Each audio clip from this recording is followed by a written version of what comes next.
Halo, halo, apa kabar? Semoga tetap selalu semangat menghadapi hari-hari ini, situasinya makin seru, makin ngeri-ngeri sedap, atau sedap-sedap lebih ngeri, gitu ya Bung Rocky, kalau kita amati dunia politik. Apa boleh Ya, buat nih? ada ketegangan Ya, di mana-mana. ya, ya. Apa yang Ya, Bapak boleh buat ya hari-hari akhir pekan begini kita tetap ngajak Anda ngomong politik. Karena memang situasinya sekarang ini tahun-tahun politik. Kalau zaman dulu apa sebutnya Bung? Zaman Bung Karno tahun very very coloso itu ya. di very close Ya, ya, ya, ya, ya. menyerempet bahaya. Ya, itu. Jadi tahun ngeri-ngeri sedap gitu ya. Nah, boleh disebut tahun ngeri-ngeri sedap. Ya, ya. Tapi yang paling ngeri adalah kita membayangkan masa depan Presiden Jokowi sebetulnya. Kalau kita anggap bahwa keadaan normal, ya Presiden juga akan soft landing. Tapi kelihatannya pertarungan antara Kurawa Pandawa ini tidak akan berakhir sekedar dengan percakapan-percakapan konstitusional. Menurut konstitusi begini, triumvirat dimungkinkan. Iya, tapi ada hal yang lebih fundamental di situ, yaitu kecemburuan yang berbasis sebetulnya berbasis uang.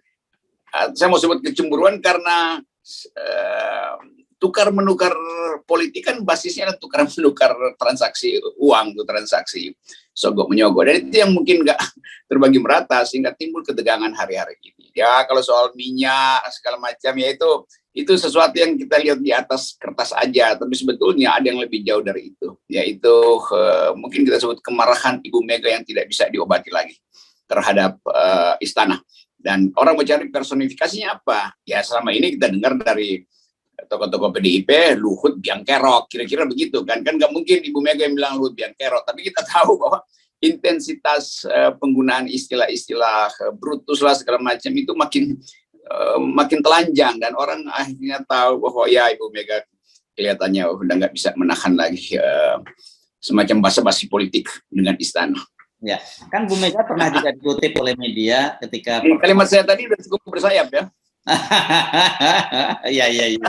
Oke, tetapi karena kan media juga pernah mengutip awal-awal ketika muncul wacana penundaan pemilu, Bu Mega menyatakan bahwa memang negara ini milik nenek moyangnya, kan gitu Bu Mega waktu itu ya. Iya. Tapi bukan kutipan langsung, ini hanya narasumber yang menyebutkannya. Tapi sebenarnya dari sekarang sekuennya kita memahami itu terjadi kemarahan ya, apa yang diungkapkan oleh Masinton bahwa kasus di Kejaksaan Agung itu rupanya kaitannya dengan biaya penundaan pemilu. Sebenarnya kan kita sudah berikan nyalamin sebelumnya ya, bahwa kenapa kemudian tiba-tiba Kejaksaan Agung, padahal kan sebelumnya Lutfi bilang di DPR loh, waktu itu bolak-balik bahwa Senin akan diumumkan oleh Mabes Polri, dan saya seperti sudah minum obat saja ketemu sama Kapolri ini sehari bisa 2 kali gitu. Tapi kemudian kan Kapolri bilang nggak ada itu mafia minyak goreng, tiba-tiba muncul di Kejaksaan Agung. Ini kan jadi seru nih kita lihat caturnya nih. Yang kita tunggu hari ini bagaimana penyelesaiannya, atau apa sebetulnya posisi Pak Jokowi? Apa Pak Jokowi mengerti bahwa larangan ekspor itu bisa menyebabkan Indonesia dibawa ke WTO misalnya, karena ada syarat-syarat perjanjian internasional yang dilanggar secara sepihak. Atau Pak Jokowi mungkin cuma kasih sinyal, lalu Menteri Perekonomian Erlangga menafsirkan dengan cara yang berlebih, atau bahkan tidak di dalam konteks. Jadi kita mau lihat nanti apakah ini betul-betul larangan ekspor, atau pada akhirnya nanti akan ada juru bicara presiden mengatakan enggak, ini bukan larangan, ini cuma pembatasan aja sementara, kira-kira begitu. Itu artinya formulanya sedang dibicarakan. Tetapi sekali lagi ini kan soal yang di belakang itu tadi betul. Kita mau tahu sebetulnya kenapa dalam 2 bulan ini kok dipermainkan tuh. Apa ada fee yang belum penuh dari setoran-setoran politik tuh, sehingga kan fokus kita sekarang adalah kenapa Menteri Perdagangan itu selalu mengelak dan membiarkan ini jadi isu yang bergulir makin lama makin panas. Jadi urusan politik di belakang ini yang mau diselesaikan dulu, baru kita bicara tentang rasionalitas dari pasar CPO yang sebetulnya di dunia ya permintaannya ya biasa-biasa aja tuh. Tapi hal ini yang menyebabkan kita berpikir bahwa ini kong-kali-kongnya memang ada. Dan kong-kali-kong itu mulai terbuka bukan dengan kesaksian, tapi dengan foto-foto yang beredar. Si ini berfoto dengan si itu, yang sana ternyata diam-diam bikin kesepakatan untuk buka kebun baru. Jadi hal-hal semacam itu yang menjadi transparan masalah politik di belakangnya. Dan pers mengintai tiap detik apa yang bisa diviralkan. Kompor kecil-kecil lah, dikipas-kipas itu. Ya, ini kan seru ya, karena Washington menyebut bahwa ini kaitannya dengan biaya penundaan pemilu. Ya wajar dong, kuota kan ada DMO 30% gitu. Ketika ini dilepas nilainya kan udah gede banget, karena APBN kita aja selama ini ditopang oleh ekspor CPO dan batu bara. Ini gede banget memang nilainya. Kalau 1 bulan aja ada seorang ekonom di Yudhistira menghitung, kalau sampai 1 bulan saja itu ditutup keran keran ekspor itu, Indonesia kehilangan potensi devisa sampai 3 miliar US dollar. 3 miliar US dollar itu kalau kali 14.000, angkanya udah gede juga itu, Bung. Triliunan, puluhan triliun gitu ya. Ya itu yang dipamerkan sebagai potensi bahwa kita sebetulnya nggak mungkin bangkrut gitu. Tetapi kalau kita masuk lebih dalam lagi, persoalannya kan misalnya Kalimantan Timur itu PDB per kapitanya yang paling tinggi itu di Indonesia. Tapi angka itu kan bukan angka real yang diterima oleh buruh sawit. Itu kan angka yang menunjukkan bahwa disparitasnya tinggi sekali kalau begitu tuh. Karena faktanya itu upah rasional di Kalimantan Timur itu rendah sekali. Jadi tetap kalau pertanyaan Pancasilais itu keuntungannya buat siapa sebetulnya tuh? Pertumbuhannya siapa yang nikmati itu? Rezeki ekspor komoditas siapa yang dapat? Tentu bukan mak-mak di Kalimantan Timur atau di Sumatera di mana tempat beratusan ribu hektar sawit itu ditanam. Jadi tetap ada masalah keadilan di situ. Nah, Sri Mulyani tentu dengan gampang mengatakan bahwa ya ini cuma soal waktu, sebentar lagi bisa kita atasi dan subsidi juga akan kita turunkan, bukan subsidi dana sawit itu akan segera dicairkan.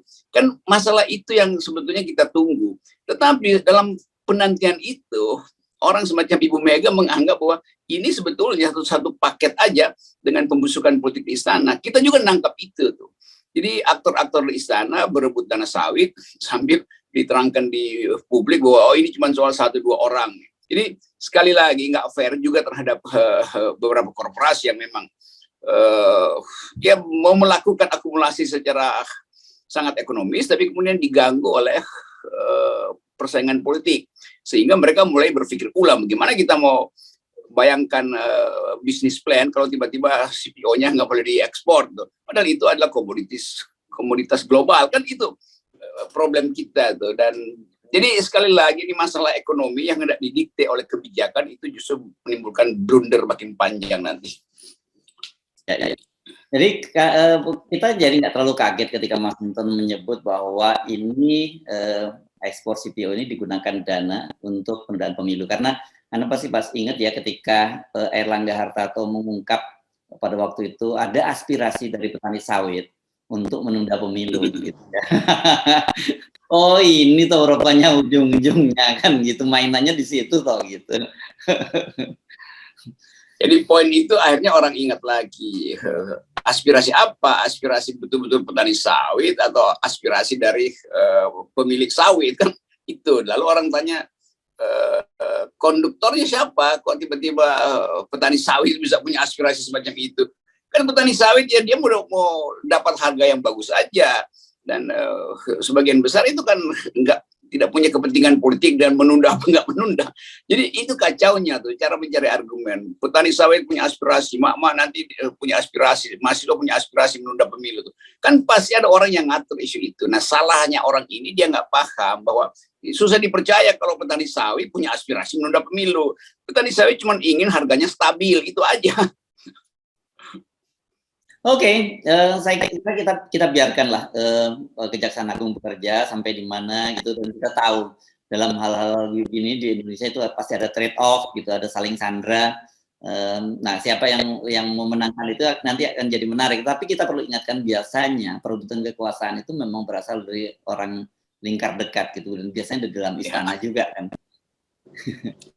Dan kita sekarang coba mendeteksi lagi tuh, mungkin 1-2 hari ini ada keterangan lebih dramatis dari PDIP. Kan PDIP menunggu, udah seminggu ini dia kasih sinyal supaya Pak Luhut itu dijadikan sebagai penanggung jawab kekacauan hari ini. Kira-kira begitu poinnya. Lalu mulai merembet ke Menko Perekonomian, Menteri Perdagangan. Jadi ini sebut aja satu perencanaan yang strategis dari sisi PDIP untuk mencicil isu tuh. Sambil PDIP tentu ngintip dengan bagus apa sebetulnya yang bisa kita peroleh dari situasi sebut aja mengail di air keruh, mengail di minyak goreng keruh gitu. Nah, saya kira yang paling pas yang terakhir tadi, mengail di minyak goreng keruh. Tapi hati-hati, kita ingatkan licin loh ya, minyak goreng itu nanti semua bisa terpleset. Oke, Bung Rocky, jadi ternyata ide memperpanjang kekuasaan dan sebagainya itu tidak berhenti, meskipun sekarang dihadang soal penundaan pemilu. Karena tiba-tiba muncul deklarasi itu, sekarang diubah. Kalau dulu alasannya, Anda ingat ya, ide 3 periode itu dimunculkan oleh Kodari dari lembaga survei Indobarometer itu kan waktu itu pasangannya Jokowi dengan Prabowo, gitu ya, dengan alasan itu untuk mengatasi pembelahan. Tapi yang sekarang yang terbalik, yang muncul ini sekarang adalah karena nggak mungkin kalau Jokowi lagi 3 periode, jadi dibalik Prabowo Jokowi gitu, dan PKS pagi-pagi udah menolak opsi ini. Ya, ini semua kan upaya untuk mengintip cuaca politik. Ya, PKS yang bereaksi aja sebagai partai yang selalu ada dalam posisi oposisi. Mungkin dia melihat bahwa kok ini permainan yang norak gitu ya. Karena Pak Prabowo mungkin lebih tertarik dengan ide triumvirat daripada ide Prabowo Jokowi itu. Kan bagaimanapun Pak Prabowo menghitung sebagai seorang yang dilatih di dalam kecermatan berpikir di saat-saat kritis, tentu dia mungkin membayangkan bangsa ini harus ada 2-3 skenario tuh, bukan skenario Prabowo Jokowi, Jokowi Prabowo tuh. Jadi skenario di luar keadaan resmi itu. Keadaan resminya kan tunggu 2024. Dan sinyal Pak Mahfud juga mengatakan bahwa memang istana itu kayak nggak ada pola. Jadi sangat mungkin isu triumvirat ini juga masih harus dipikirkan dengan cermat. Dan ya udahlah, bagi Pak Prabowo ngapain sih itu masih survei-survei semacam itu.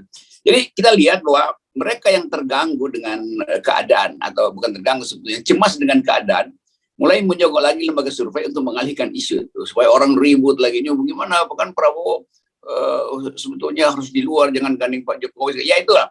Jadi keributan itu hanya untuk menutupi fakta bahwa pemburukan ekonomi dunia dan peristiwa global antara Ukraina dan Rusia itu akan terus mengintip dan memperlemah keadaan di Indonesia. Nah, itu yang saya kira justru dihitung oleh Prabowo sebagai menteri yang paham tentang global politics. Oke. Nah, kalau isu soal munculnya rame-rame partai mahasiswa ini gimana nih, Bung Rocky? Partai mahasiswa? Iya, ini. Wah, saya nggak tahu. Itu mesti tanya ke Pak Wiranto itu kalau partai mahasiswa. Ya, BEMSI ini ngaku, ditanya ke koordinator BEMSI ngaku dia nggak tahu itu ada struktur partai mahasiswa muncul. Ini saya kira ini apa ya, semacam operasi-operasi gitu saja ya untuk memecah mahasiswa, atau serius ini, Bung Rocky? Ya itu setiap kali ada istilah partai mahasiswa orang udah tahu ini pasti ada yang mainin, dan masih bagus dalam ingatan kita. Pak Wiranto pernah mengumpulkan para mahasiswa di istana. Ini sangat mungkin pada waktu itu Pak Wiranto memang menginginkan ada semacam partai mahasiswa, dan jangan kaget kalau tiba-tiba ketua partainya adalah Pak Wiranto, Partai Mahasiswa Indonesia. Dewan Pembina. Kan ini, kalau ketua kan dia udah Dewan Pembina. Dewan Pembina, ya. Oke, jadi ini. Tapi itu juga langsung. Silakan. Mahasiswa langsung tahu kami mau dijebak gitu.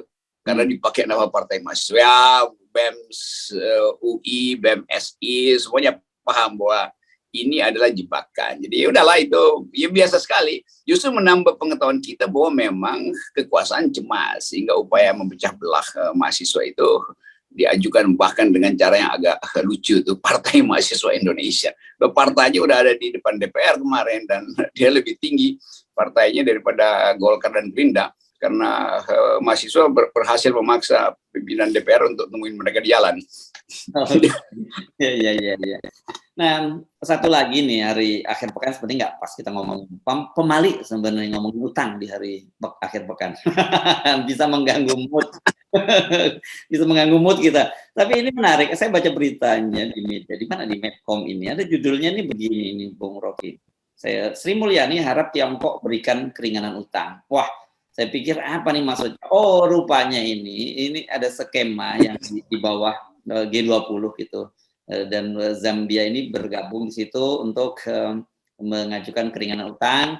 Dan menurut Sri Mulyani ya mestinya memang kayak Cina itu dia gembira karena Cina bergabung di situ dan bisa memberikan keringanan utang. Saya mikir-mikir kenapa dijadikan berita ya, apa ini kaitannya nanti kalau Zambia kira-kira dapat juga kan berarti Indonesia juga dapat dong keringanan utang gitu. Itu sinyal bahwa Ibu Sri Mulyani udah nggak tahu menambah utang, udah nggak bisa burden sharing yang selama ini diajukan sebagai cara penyelesaian ekonomi juga udah dilarang oleh undang-undang. Jadi dia udah ngemis aja kan. Nah kebetulan ada masalah di Afrika, Zambia yang default macam-macam, beberapa negara Afrika default, Indonesia mau nebeng aja di situ. Dengan kata lain, dalam kacamata investor internasional, ya Indonesia sebetulnya udah default karena itu mau masuk di dalam default club, kelompok yang nggak bisa bayar utang lagi. Jadi ya sebetulnya itu aja kan. Sri Mulyani senang aja kan, nanti kan ya kita kan sama-sama ada dalam keadaan krisis, lalu dibikin klub itu dan minta tolong ke mana-mana. Tetapi bagi kita di negeri ini menganggap bahwa ya yang disebut debt trap itu udah terjadi. Dengan kata lain, ya kita udah tidak punya kedudukan yang setara dengan Cina untuk negosiasi. Kita mesti lari melalui bantuan institusi internasional untuk minta keringanan utang. Nah, hal yang pernah diucapkan oleh banyak pengamat kritis bahwa nggak mungkin lagi hutang kita itu bisa dibayar dan bahkan itu akan membebani presiden ke depan itu. Jadi mereka yang akan jadi presiden ke depan, bayangkan aja bahwa begitu dia dilantik, dia diikat oleh kesepakatan internasional untuk tunduk pada syarat-syarat yang ditentukan oleh Cina. Kan begitu jadinya kan, kalau kita minta keringanan tentu yang nentuin syarat-syaratnya adalah Cina itu. Jadi itu, maka isu tentang Cina di Indonesia akan tumbuh lagi. Pada satu waktu mungkin memang mata uang kita akan diganti oleh mata uang Cina. Jadi kondisi itu yang memperparah cara kita berharap pada Presiden Jokowi. Jadi dengan katakan ya ada Presiden Jokowi udah lempar handuk lah. Ya, tapi hati-hati Anda menyebut soal warisan utang ini, dan kenapa saya khawatir nanti nggak ada yang mau jadi presiden dan kemudian kata Jokowi memang jadi presiden itu berat, biar aku saja yang jadi presiden. Selalu ada semacam wisdom internasional untuk kalau ada presiden baru dan dia terpilih betul-betul demokratis, jujur, berintegritas, cerdas itu, maka sistem internasional selalu punya tawaran pertama untuk mungkin membebaskan beberapa hutang yang dulu dianggap sebagai hutang hitam, dan ada proposal-proposal baru pas. Jadi itu selalu kita ingin kalau terjadi perubahan politik betul-betul orang yang bisa dipercaya oleh sistem internasional, sehingga beban internasional kita juga bisa dinegosiasikan dengan cara yang beradab. Kalau sekarang kan negosiasi dengan Cina itu pasti nggak beradab, karena Cina anggap oke, lu perlu gua, oke, gua tekan aja. Jadi soal-soal semacam itu, nah, kita mungkin akan lihat dalam satu semester ini siapa tokoh-tokoh yang memungkinkan internasional kembali punya kepercayaan pada bangsa ini. Kan nggak mungkin bangsa ini tenggelam, kita punya segala macam resources. Jadi itu soal negosiasi dengan faktor-faktor global. Ya, tapi kalau berdasarkan yang di lingkungan kabinet yang ditanya oleh Pak Jokowi, katanya sih udah 3 orang calon presidennya yang bersedia kan, ada Erlangga Hartarto, ada Sandiaga Uno, kemudian ada Erick Thohir gitu. Sementara kalau Pak Prabowo kan dia katanya atas seizin Pak Jokowi akan maju gitu. Bisa nggak kita punya gambaran dari 4 orang ini kira-kira bakal dapat keinginan utang nggak dari dunia internasional kalau terpilih? Ya, semua nama itu pasti kata Pak. Mungkin dalam hati Pak Jokowi bilang ini kan orang-orang yang punya uang, yang bisa membiayai dirinya sendiri. Jadi saya anggap bahwa Pak Jokowi cerdik dalam soal itu. Jadi semua yang berambisi pasti didorong oleh Pak Jokowi. Jadi ya 3 orang itu mungkin yang udah membisikkan namanya, lalu Pak Jokowi ya maju aja lah. Sandi ya silakan maju, Erick Thohir silakan maju gitu. Tetapi di ujung persoalan ini kan cara publik untuk menilai tokoh-tokoh ini. Dan reputasi mereka justru akan dikaitkan dengan reputasi Pak Jokowi. Jadi sekali lagi justru jadi liability kalau orang tahu bahwa calon ini diajukan oleh Pak Jokowi itu pasti nggak akan terpilih tuh. Jadi sebaiknya jauh-jauh lah dari kekuasaan kalau mencalonkan diri. Kalau ingin jadi calon yang bersih, minta pendapat BEM UI atau BEM SI, itu lebih masuk akal tuh. Kalau dipromosikan oleh Mama itu artinya jujur. Kalau dipromosikan Pak Jokowi itu artinya jebakan. Nah, gampangnya begitu. Oke, Rocky, terima kasih. Nggak usah kita lanjutin dulu ngomong politiknya, terlalu kita berikan kesempatan untuk berlibur sebentar sambil, tapi terus amati terus karena situasi politik dalam beberapa pekan ke depan ini akan semakin menarik lagi, bahkan lebih menarik ya, Bung Rocky. Kita bisa prediksikan semacam itu. Ya, itu dengan mudah kita lihat bahwa ketegangan politik akan berlanjut selama tuntutan PDIP tidak dipedulikan. Demikian juga konferensi-konferensi internasional menunjukkan ekonomi pasti akan jeblok terus. Proyeksi World Bank, IMF bahwa dunia tidak akan bertumbuh 5% tapi 4%. Jadi itu jauh sekali dari semacam harapan, dan kita bersiap-siap dengan political safety net, social safety net, dan itu hanya bisa dilakukan oleh masyarakat sipil. Jadi masyarakat sipil udah kita urus diri sendiri aja lah, nggak usah harap pemerintah, karena pemerintah juga memang nggak punya kapasitas lagi. Ya, oke. Setelah itu kita pilih pemerintahan baru dengan cara 0%. Jangan lupakan itu. Yeah. Oke.